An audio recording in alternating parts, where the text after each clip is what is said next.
This is Vince Russo's The Brand.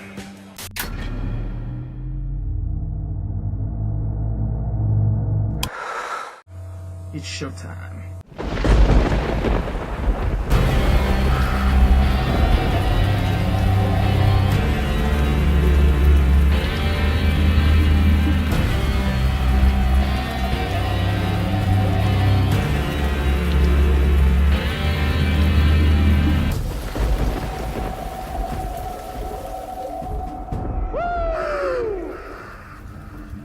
Welcome back, everybody.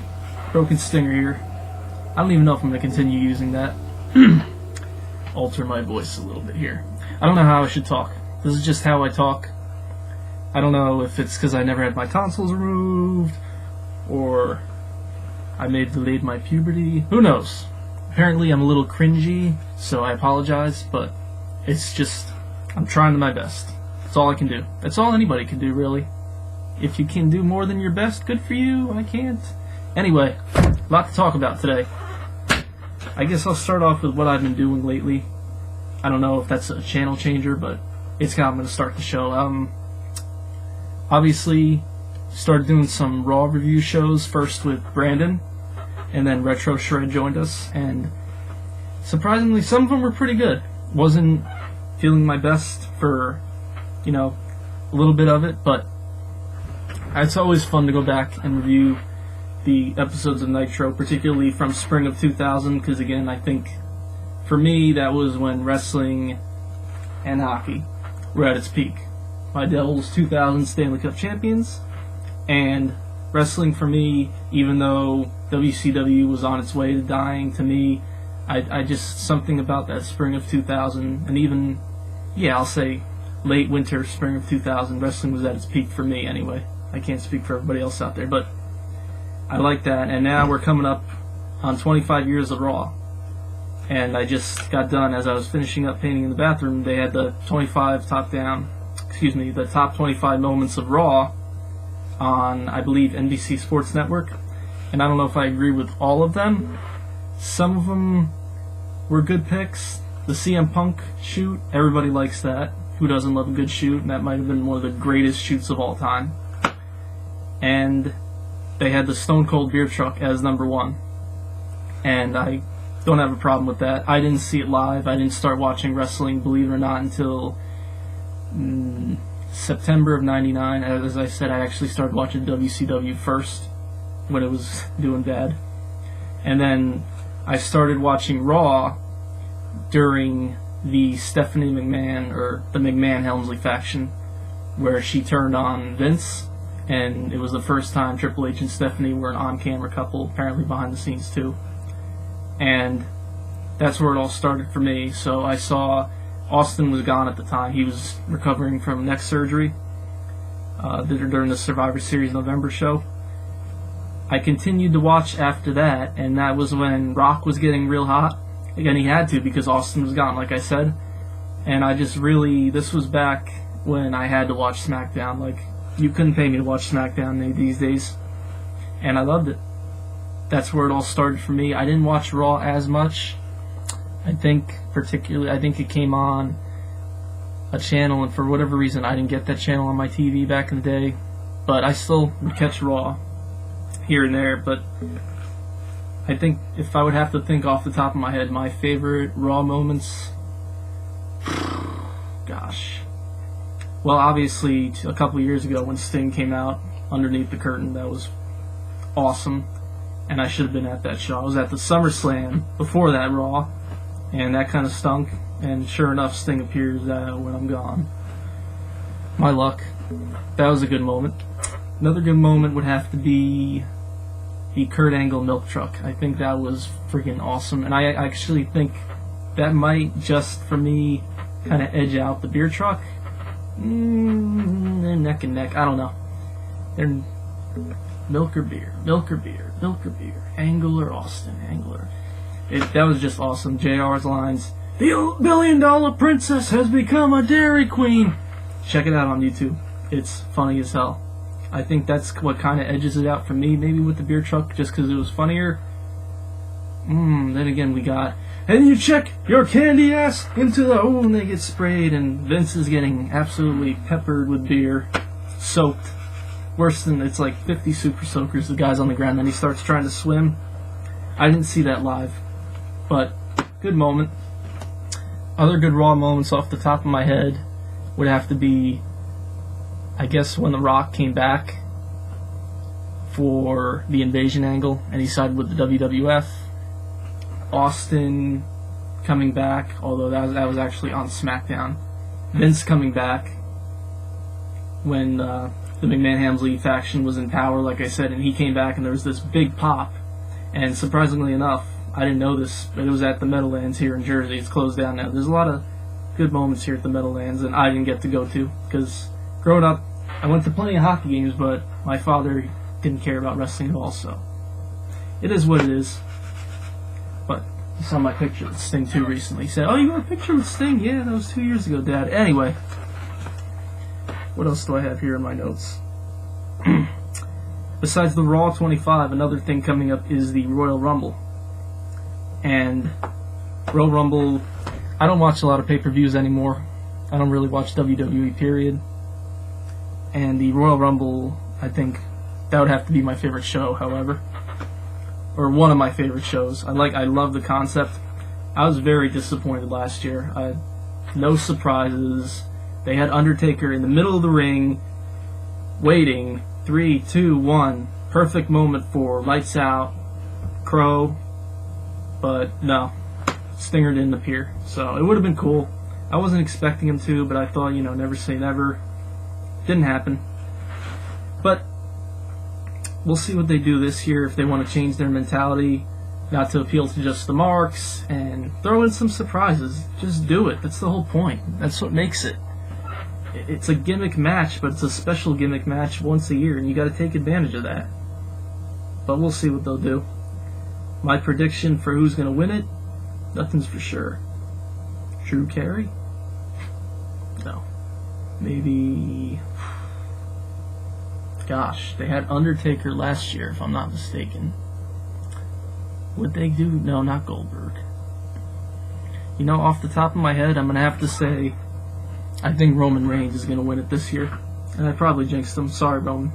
I didn't really look into it thoroughly, but we'll see what they do. Now, as far as the Women's Royal Rumble match goes, I got attacked by somebody on Twitter the other day. Because I'm listening to Vince, and he has a lot of experience in business, and he thinks this match is going to be a disaster. And especially if it's over the top rope. And I said, I went about it the wrong way. She posted, "Oh, I'm so excited!" And I posted, or no, rather, I'm going to get into this too in a minute. I was posted, "Oh, Paige is going to miss the match." And she was posting about it, saying how upset she was. I said, her career might be in jeopardy. Who cares about this goofy, stupid match or something like that? And she got pissed off, saying, "I don't believe you. I don't believe you look at women like this, that we should just go in the kitchen and we can't do what men do. How dare you? And this and that." I'm like, whoa, I didn't say the whole women's division was a joke. I didn't say that. It turned into that. All I said was, I kind of agree with Vince. This match is going to be a cluster, and it's going to expose that A, it was never meant for women to do it, I don't think. B, it's never been done before with women. And C, I don't think the agent thing, or whatever the hell they're doing behind the scenes, I don't think it's as strong as it is now. Otherwise, I don't think Paige would have gotten hurt in the first place. So, now you want to do a Royal Rumble with a bunch in at once. That's a recipe for disaster. Potential. Maybe it'll all go right. We'll see. I told her nothing's for sure, so we'll see. But, man, she went off on me. But this match, I'm probably not going to watch it. My prediction for that, man, can you imagine the heat if Sasha Banks wins it? Maybe Sasha Banks. I'm going to go with... I don't watch enough Raw and SmackDown to pay attention to all these women. I'm going to go with Sasha Banks just for the hell of it. And I'm dead wrong with that, but I don't care.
Let's get into what's stinging me.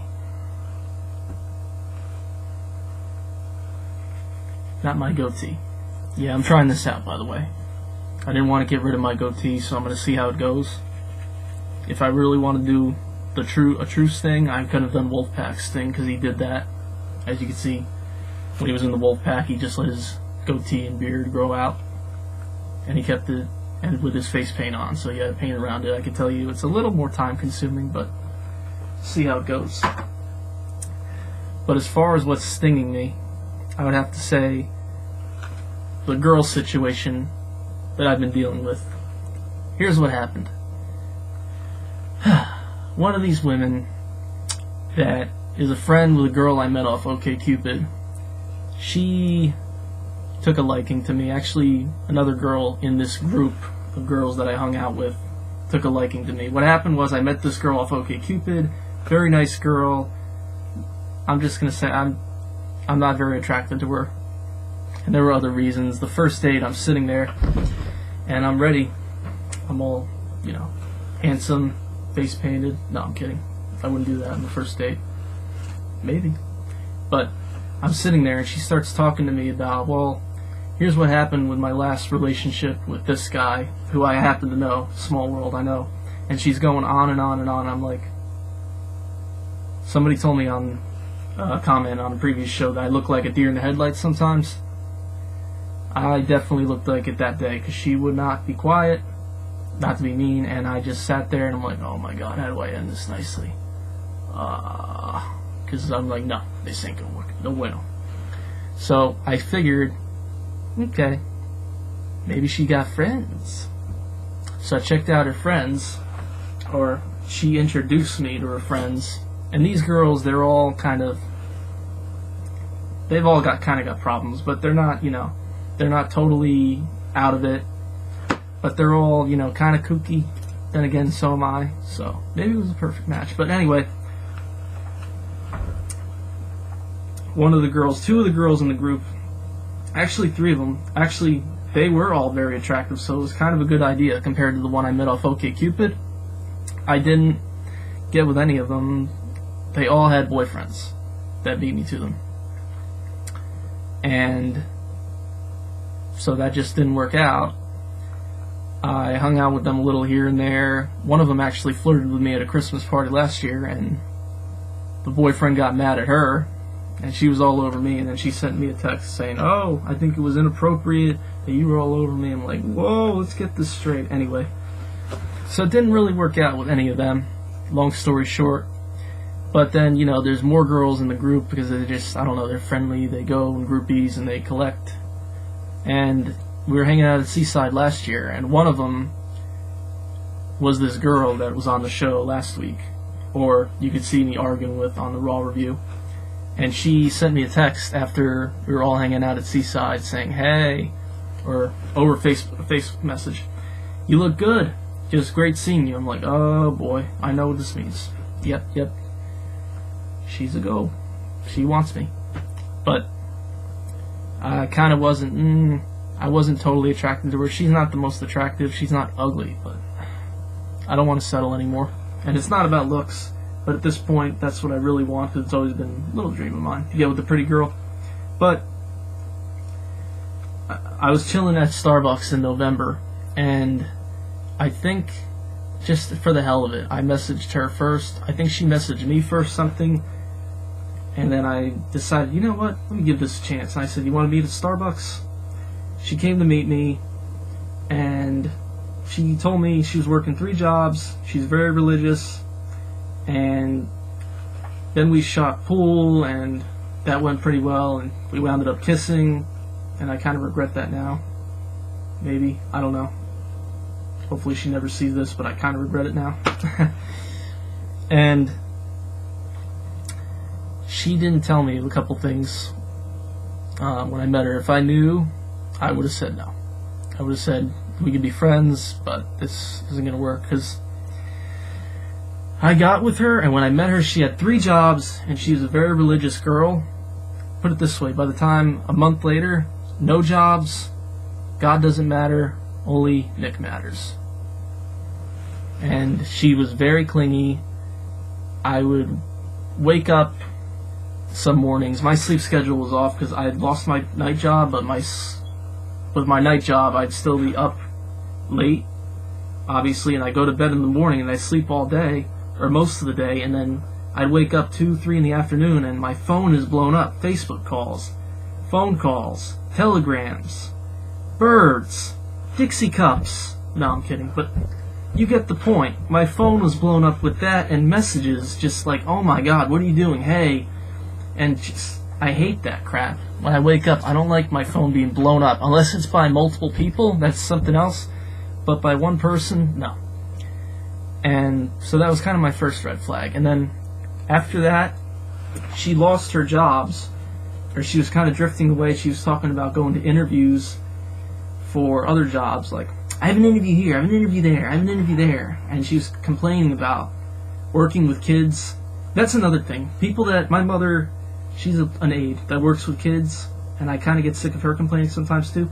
If you don't like working with kids, you have 2 choices. Get a different job, or suck it up and stop complaining about it. Get the little bastards in line, because I am sick and tired of hearing people that work with kids complaining about it. Okay? Just get a bat and get them in line. No, I'm kidding. Don't do that. But just stop complaining, please. Enough. And so anyway, she was getting very annoying, and it took me like 2 or 3 weeks to realize, wow, I'm sorry, but she's kind of annoying.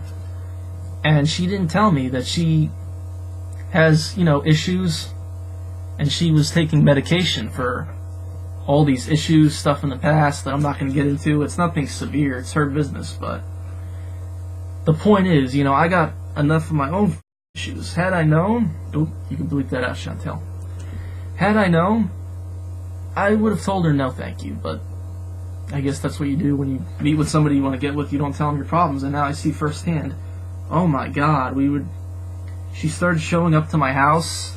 That's the other thing. She knows where I live, so she would show up even when I'd say, no, I need my alone time today. And she would get here, and the thing is, I couldn't get rid of her the rest of the day. I'd be stuck with her. And as you can see here, I'm not particularly happy about being stuck with her. If I really wanted to be with her, I think A, this was gone into too fast, and B, she had all these problems, and it was just driving me insane. For the month of December, I was miserable, and November, because I met her November 13th in person again after Seaside over the summer, and she wanted to be with somebody for Christmas, and I made up my mind about 3-4 weeks in that, you know what, I can't do this anymore. And I told her, or I didn't tell her, I made up my mind. I said, you know what, I'm going to stay with her till Christmas, then I'm going to tell her, you know what, I need to be single. And I probably do need to be single and get my crap together and try to get better before I be with anybody, but I sure as hell couldn't be with her at the moment, and I didn't really want to, because, not to be mean, but she was just very irritating. I'm sorry. If you ever watch this, you're a great girl, but you were very irritating. And I have my quirks too, but I was miserable. Just to be honest. The combination of my own misery and dealing with you.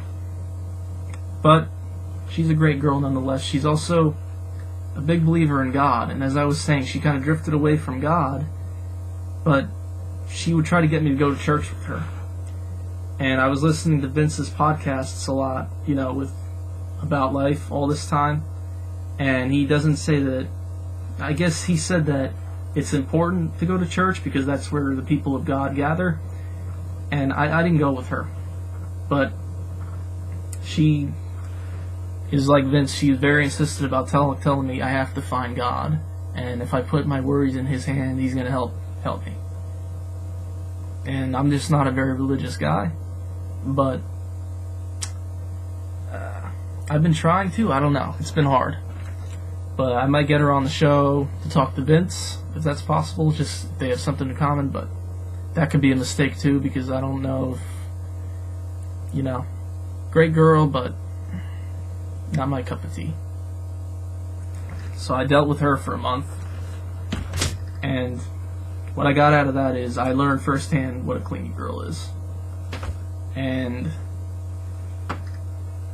I put her in the Scorpion Deathlock, brother, and I moved on. That's it. I'm kidding. Scorpion Death Drop. Nah, I'm kidding. Anyway, let's get into what else is stinging me. Obviously, I talked about we were doing these Nitro reviews, and I don't know, I didn't read all the I'm not going to read all the comments on air. We're trying the best with these Nitro reviews, guys. Me and Brandon were doing it just basically going off of nothing. We can't play the Nitro on YouTube because of copyright issues, obviously. So we would watch the show, take notes, and then talk about it, just like Vince and Jeff did. Then Retro Shred came up with the idea of watching it while we're recording, talking about it. But then we have to be careful with not picking up audio for copyright issues. And I think the commentating for that period is great, and it's annoying because I'm trying to keep it down so my mic doesn't pick it up, but I want to hear it so I can comment on, stuff like Mark Madden saying, "Smoochy Moochie, Tony!" Or, "Oh my God!" Tony Schiavone losing his mind with Goldberg flattening somebody with his monster truck. Stuff like that. So we're trying. We're going to do other shows too.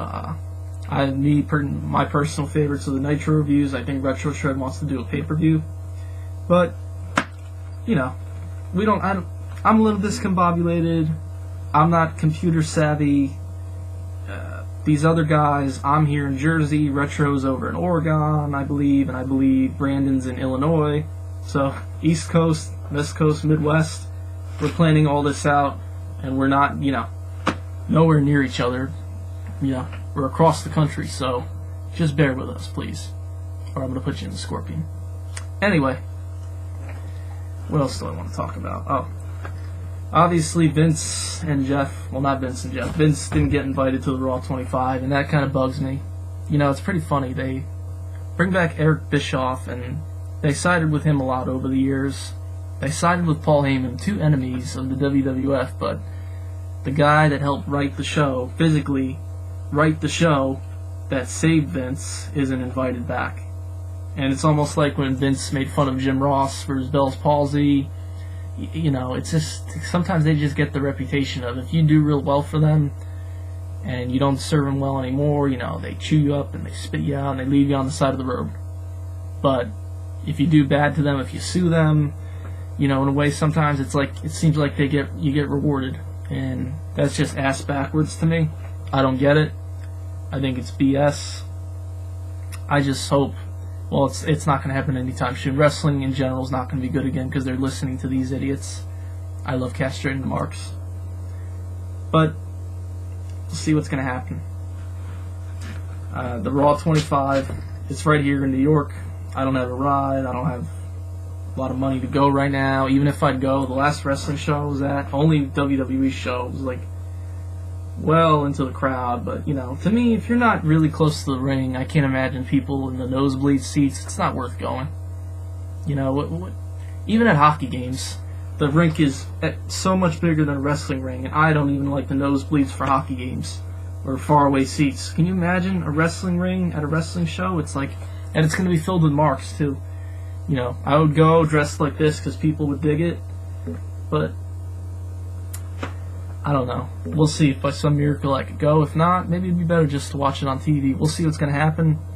Obviously, Sting appearing, of course, I'm going to mark out, but I have to remind myself that if this was a Nitro 25th anniversary, then yes, but this is a Raw 25th anniversary. So, even though he was on, Raw briefly, he would fit more, obviously, a Nitro 25th. So, Sting, if he's not there, other guys, obviously, I hope Austin's there. He will. Hope The Rock can be there, but I don't know. He's a very busy guy. He's important. Mick Foley.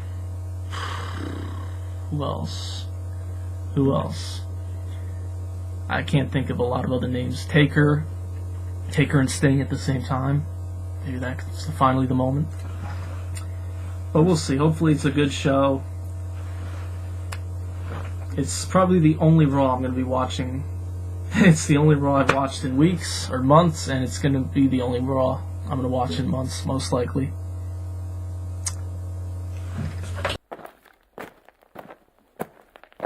Jabron. From the FBI show, the School of Rifle from Staten Island, New York, covers men that everywhere address the poverty of hard shots and the party of Python has got it going on.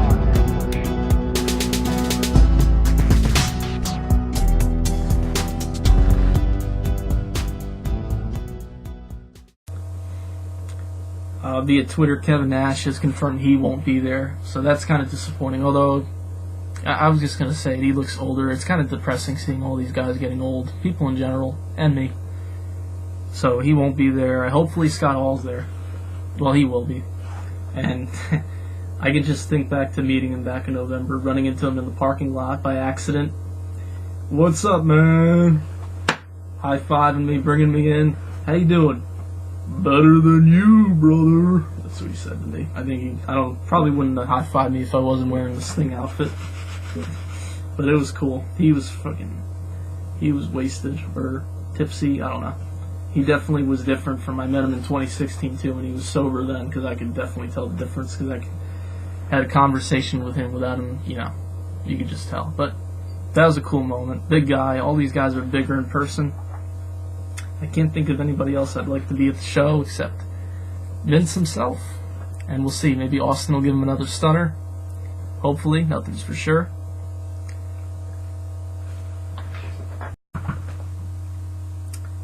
As far as the injuries that have been happening lately, I saw Paige getting hurt with the Sasha Banks kick, and it was almost like the Goldberg kick to Bret Hart. It was just full force. So, I don't know. I guess it's not my place to say whose fault it is, but man, from a common sense point of view, it would look like her fault because she's the one kicking. I don't know if at that moment you could say, no, I'm not going to kick her as hard, or I'm not going to do the spot, and then suffer ramifications, whatever they may be, but those ramifications might not be as bad as what happened with Paige. So it just getting, that looked bad. And it, just like the kick to the back, when Sting took his buckle bomb from Seth Rollins, he had the stingers too, no pun intended. Running through his fingers, he couldn't feel his legs at one point. They were rubber. And no control, She had her back turned, and like Vince said, he's a 55-something man, and he's getting tossed. No control, getting a buckle bomb. It's not like something where both guys are going to the mat in the same position. One guy's putting trust in the other. And after that whole thing, Seth Rollins, instead of, kind of apologizing or being a little more sympathetic towards, he said, "Oh, with all due respect, Sting's an old man." And I'm kind of glad Bret Hart called him out for that. Just like Bret Hart called out Eric Bischoff and Santino Marella called out Cornette for ganging up on Vince. What goes around comes around, baby. That's for sure. What I've been doing lately? Well, thankfully on Netflix, I'm a big Batman fan. There's a lot of Batman. The Dark Knight isn't on there yet, but Batman Begins was still good. I like that. Batman, the first one. Batman Forever, underrated. Batman and Robin sucked. And Batman Returns, Michelle Pfeiffer, I think, was pretty sexy, and that's on there too. So a lot of Batman. A lot of... what else is on there? I can't get into TV shows anymore with my attention span. But the Bob Ross is on there, the guy with the poofy hair, and he talked real soft like this. And he would just paint some stuff. And the guy that talks like, oh, look at that little son of a gun. That must be our little secret. Really nice guy. It's a shame he passed away. And I've been playing my Super Nintendo a lot, and I've been playing Mario All-Stars from '93. And I've been doing Lost Levels, friggin' pain in the ass. I'm up to 8-4, I can't get by that. So, Retro, if you're watching, beat that for me. But I'm gonna beat it eventually. And I just got Donkey Kong Country. I'm gonna get it out. Yeah, what the hell, get it out.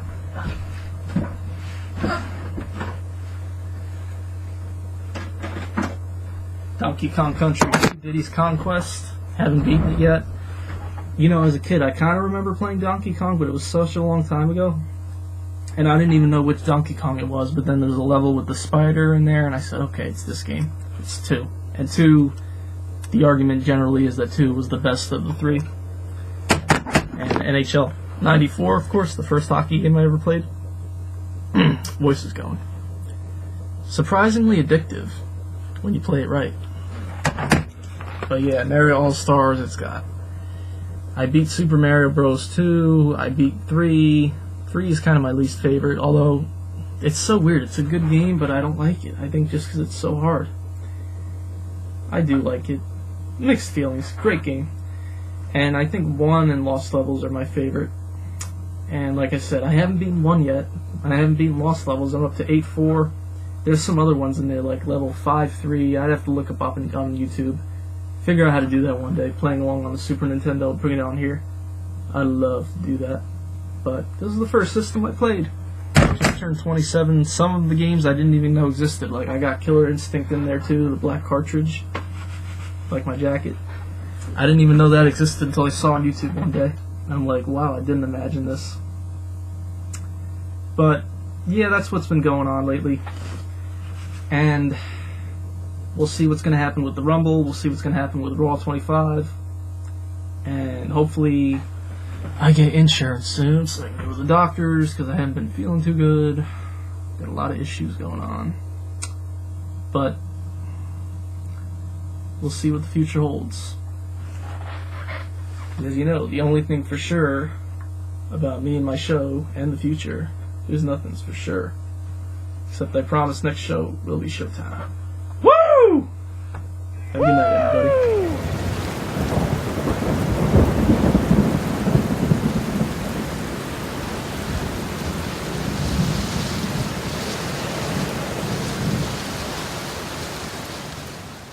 This is Vince Russo's The Brand.